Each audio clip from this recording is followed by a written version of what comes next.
today we're going to start talking about working with formulas and functions within formulas. And so the objectives for the class are the following: create a complex formula, insert it, type a function, copy and move cell entries, understand relative and absolute cell references. And you and I have just been over several of these things already. So this will be a review for you, okay? Or you could teach the class. How's that? Okay, copy a formula with relative cell references and with absolute cell references. Round a value with the function. Creating a complex formula. That's a formula which is an equation using more than one type of arithmetic operator. For example, addition and multiplication. Arithmetic operations are performed according to order of precedence. In Excel, operations inside of parentheses are calculated first. Multiplication and division are calculated next from left to right. Addition and subtraction are calculated next from left to right. So you may have seen on the internet there's a bunch of different equations they put up and say, what's the value of this? And everybody guesses wrong.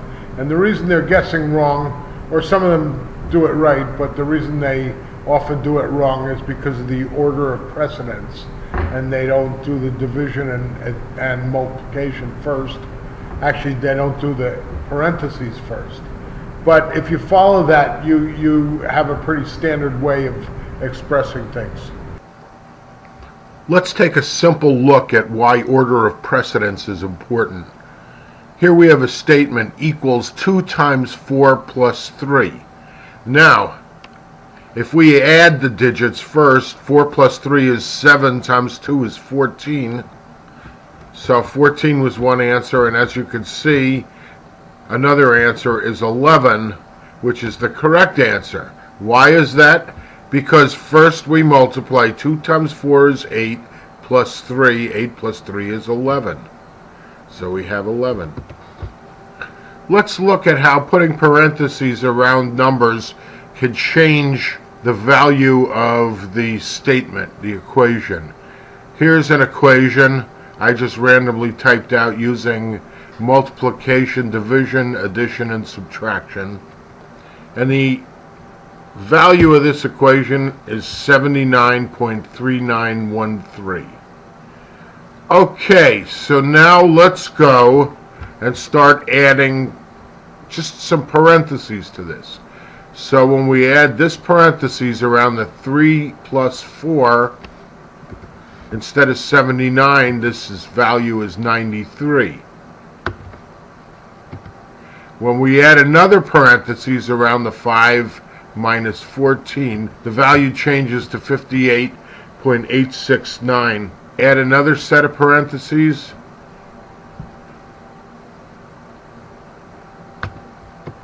The value is 18.73. And finally, we now have parentheses around this whole part of the equation. And we change it to minus 10. I have here a spreadsheet where I collect data on blower door tests. As you know, blower door tests measure how much air leakage there is in a house. And this is the formula for determining that. Air changes natural, which is the number of air changes per hour, equals parentheses cubic feet per minute 50, that's what the blower door measures, times 60, close parentheses, divided by parentheses n times the volume. That is the volume of the house. So here's what I've done. First of all, and kind of out of order to this formula, I used this chart. This is for New Hampshire here, and I took this chart out of the Krieger textbook, and this is the number of stories of the building and whether it's well shielded, normal, or exposed. Here's 1 story, 1.5 stories, 2 stories, and 3 story, a 3-story building. So this is for houses. And if it's a 1-story building that's well shielded, the N number is 22.2. And if it's a 2-story that's exposed, the little house on the prairie, it would be a 13.3. And after you look up that number for the house that you're measuring, you come over here and you put that number into this row here. The next row down is the volume of the house, which you measure. The next row below that is the measured cubic feet per minute, which you get off the fan, the manometer.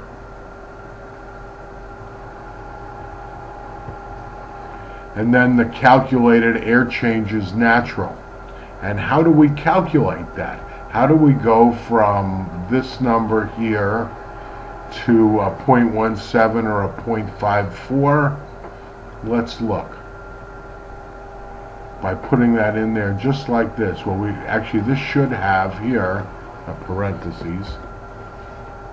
It really doesn't matter. It'll be the same number, I believe. Let's see. Yeah. So we just copy this same thing in, and it's going to do it by order of precedence. And the order of precedence here is CFM 50 times 60. It's going to do that number first inside parentheses. It's going to next do this number, the N number, times the volume. So a function is a predefined formula that makes it easy to perform a calculation. It can be used by itself or with a formula. If used alone, it begins with the formula prefix equals. So here's a function dialog box, and here's a function.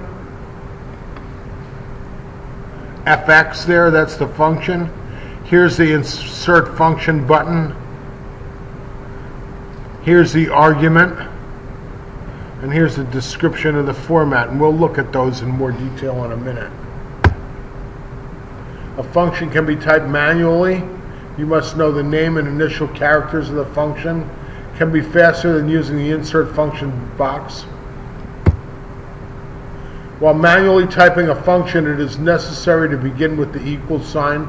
Once you type an equal sign, each letter you type activates the autocomplete feature.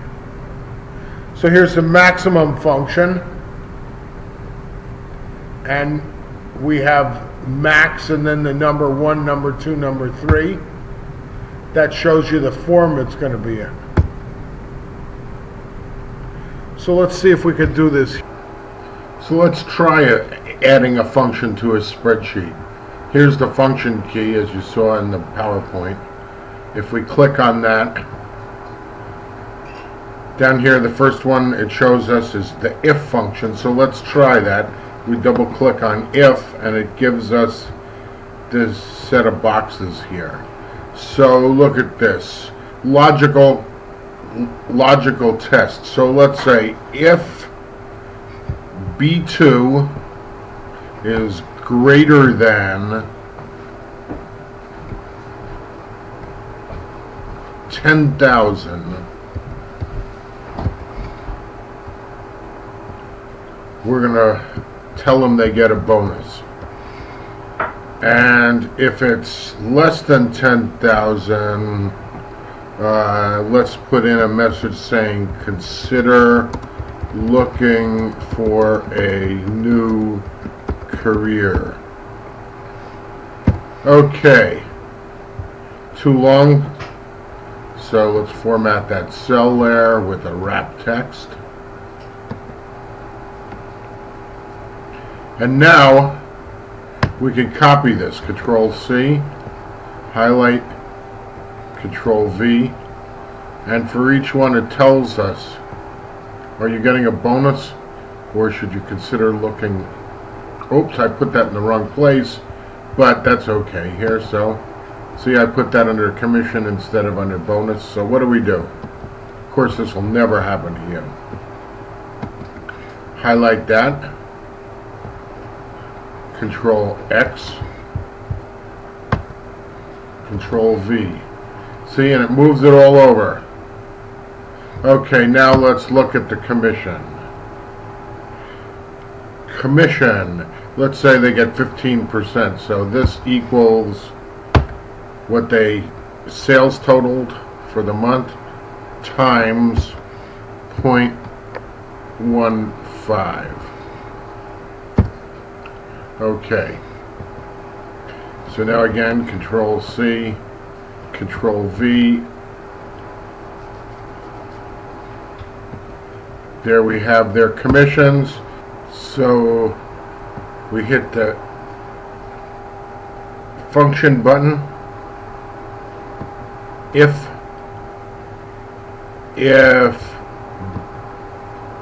B2 is greater than $10,000, value true, then we have B2 times 0.05, because we get a 5% bonus. Oops, didn't complete that one. It says false because this was left blank, but we're going to put in the number 0. So if they don't get the bonus, they get 0. And now we've got compensation. Compensation equals commission plus bonus. And now over here, well, let's hold off for that for a second. So now we're going to highlight these two, Control C, and copy them down here, Control V. Now over here, let's look at this. Let's say if they made greater than $2,500 in commission, they're an all-star. They get, a special parking spot or something. So here we have the if again. Here's the logical test, and the logical test says if compensations is greater than, what did we say, $2,500? Yes, $2,500. The value of true, you're an all-star.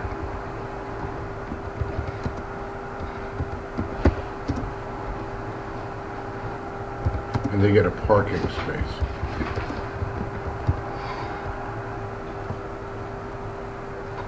And if not, let's encourage them. Instead of telling them to find a new career, let's say maybe next month. And click OK. So now Control C, Control V. Let's highlight all of these, format them, wrap the text. Okay, so now we have our completed spreadsheet. We've got everyone's sales totals, their commissions based on their sales total, their bonus based on our if statement. Are they getting a bonus? How much that bonus is based on an if statement, compensation, and whether or not they get a parking spot, all-star, based on if statement. Here's square root, okay? So equals the square root of 256. And it gives us the square root.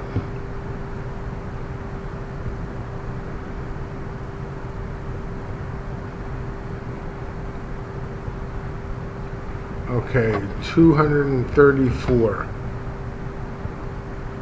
15.29706. Okay, so there's a book called the Excel Bible, which I've got a copy of that you can look at, which will list off both these functions and also what they do. There's all kinds of them. You'll be amazed.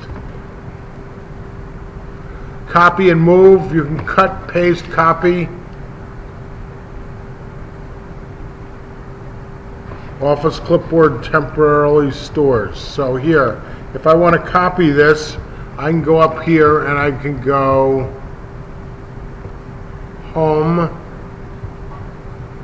copy, and then down here, and home, paste.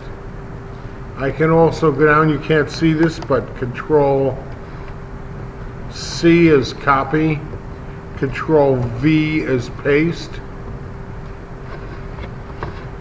Control X is cut, Control V is paste. Oops.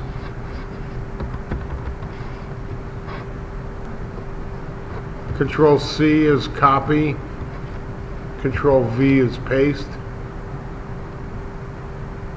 Then you can also do it by right-clicking, cut, right-click, paste, or right-click, cut, copy,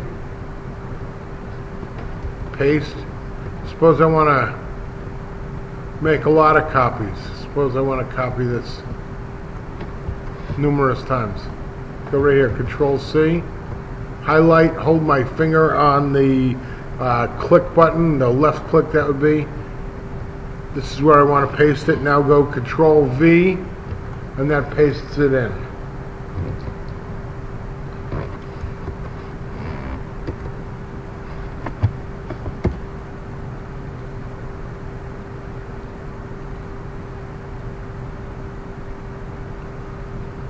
So we've done copying, understanding relative and absolute references.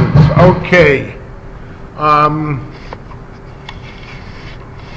Let's go back to your example before, and I'm going to start afresh here. In your example, we had month, we had days of the week, we had kilowatt hours, we had cost, and then we had cumulative kilowatt hours, and then we had cumulative cost. Okay, so month, we're going to say January, 31 days. Let's see, 234 equals this times 0.16. 3744 equals 3744. Let's say February. We have 28 days.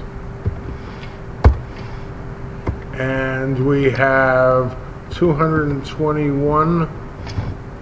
And we have a cost equals this times 0.16. You would obviously get that on your bill. And now over here for cumulative, we would have equals this plus this. So let's go do one more. So we have 31, 4, 12,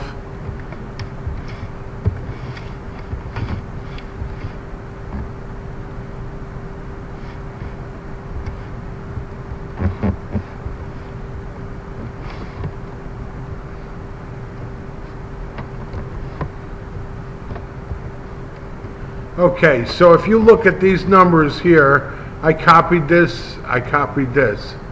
Let's see, this should be equals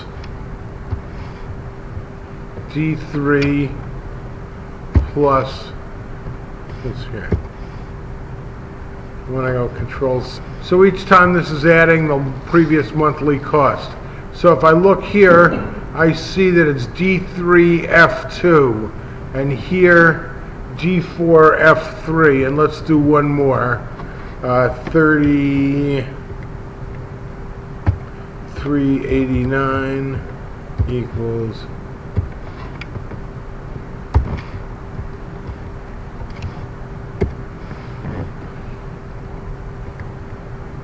So I'm going to go copy, Control C, Control V is paste. Okay. So that's the cumulative BTUs.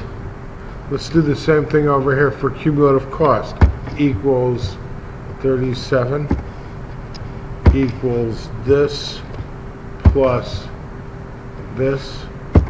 And now I can go Control C, Control V. So this is the cumulative cost. Now, if I right click on this, format cells, alignment. Let me lower this so you can see it. I'm going to wrap this text. See how that allows me to have separate lines? Okay, so now we have cumulative cost. We have cumulative hours. Now let's, over here, we're going to have BTUs. And we know that this equals, let's put this up here. 3412 is BTUs per kilowatt hour. Okay? So now if I want to find out how many BTUs there are for this month here, I'm going to go equals 3412 times 234. Okay? Now, what will happen if I copy this? If I go Control C and then Control V here, it gives me a 0. Why didn't it copy it? Well, let's look at what happened. We had K1 times C2. Here's K1 times C2. And what do we want in this here? We want K1 times C3, and we want that answered here. But what do we have? We have K2 times C3. See, it lowered it down. It's now, because it's a relative link, or a relative, what did they call it here, reference, it's looking here, and this one would look here, and et cetera, et cetera. So how do we make it always look up 3412? We come over here and make this what's called a absolute cell reference, and we do that by highlighting the $ here for the K, not highlighting, put a $ before the K, and put a $ before the 2. $, $. So now when I copy this, Control C, Control V, I now have it, each one is referring to K1. This one's referring to K1, this one's referring to K1, this one's referring to K1. Suppose I were to change this number here, that should change everything, right? So suppose I make it 3812, and it changed all those numbers. Let's go back to 3412. Changes them back. Okay, so then the last thing that we needed, well, there was the cumulative BTUs. So here, let's do that here. Actually, there was one more thing. We needed the BTUs per square foot. So I'm going to come over here and house square feet equals, and I'm going to put in 3,200 here. Okay, BTUs per square foot. So that equals BTUs divided by this number here, and I want that to be an absolute reference. So I'm coming up here and I'm going to put in a $ here and here. So that's an absolute reference. It's always going to look there. Control C, Control V. I'll show you one more thing we could do here, because in BTUs per square foot, we really don't need tenths or hundredths of a BTU. So let's do this here. We're going to go to number, and we're going to make this 0 decimal places, and click OK. And now we've got BTUs per square foot. And you'll see when we did that, it moved all the internal references to M and N3. So for example, you can have one section, this could be on another page even, you know, where you're entering the square footage and the, you know, anything. So you could have this referring to any place as long as I can click on it and go equals this or whatnot. So let's get back to the, so that's a relative and absolute cell reference. A relative reference is when you're going to, for example, we were taking the cumulative amount of money or BTUs and adding up this one to that one, the next one to the next one, so we needed it relative. Whereas when we needed it to always identify a specific cell, we call it the absolute reference. And again, we do that by putting a $sign before it. When you want to preserve the exact cell reference in a formula, it's called an absolute reference, and again, you do that with the $sign. A mixed cell reference combines both relative and absolute. And you can do this, press the F4 key. We've already talked about copying formulae.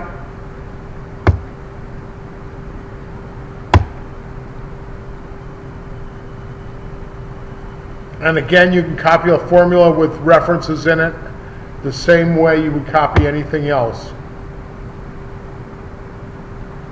Again, if you want to copy it with an absolute reference in it, just make sure the $signs are in there.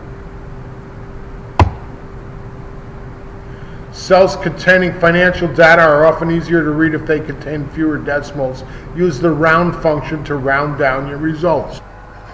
Let's take a quick look at a couple of these functions again. First of all, the sum function. Click on sum. Where is it? And B3 through B6, so there's our sum.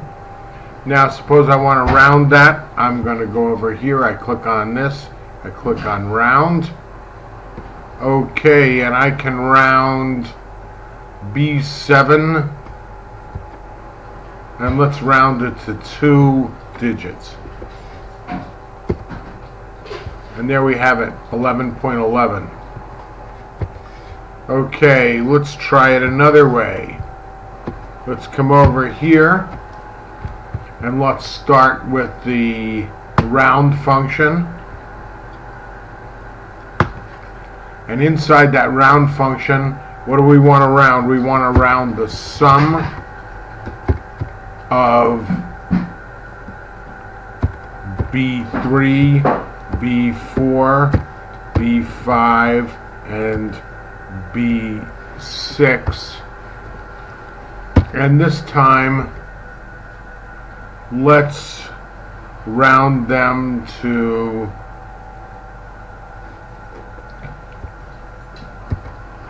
3 digits, and I believe we need a comma 3 there to make this work right. Close parentheses. How do we do it? Okay, yep. Equals round sum B3, 4, 5, 6 to 3 digits. See, if we change this here, we could round it to 4 digits. Or we could round it, as you would probably want to do for financial stuff, to 2 digits.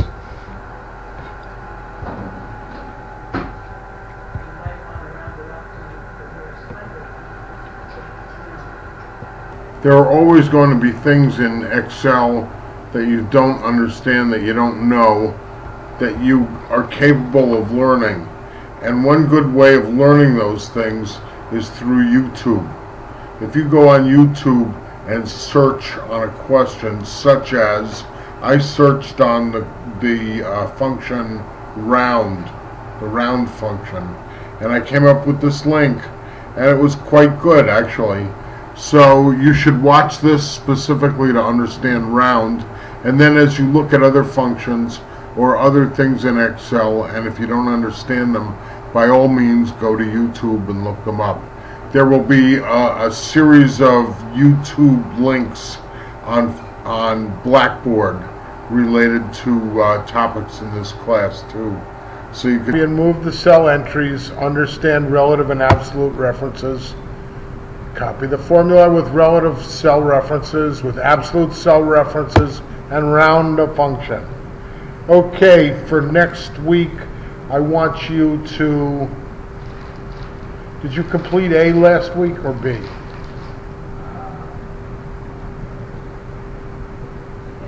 A.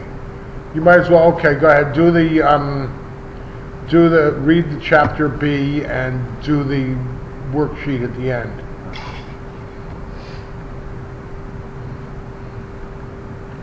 So, today hopefully we've learned how to create a complex formula, insert a function, type a function, copy and move the cell entries, understand relative and absolute references, copy the formula with relative cell references, with absolute cell references, and round a function. Okay, for next week, please read chapter B, do the questions at the end of the chapter, and make a spreadsheet for your heat loss calculator. This is going to be the takeoff sheet, and that should include gross wall area, window area, door area, wall area, floor square footage, roof square footage, both flat and sloped. You'll have to think about that one. And for each component, a place to enter the U value. See you next week.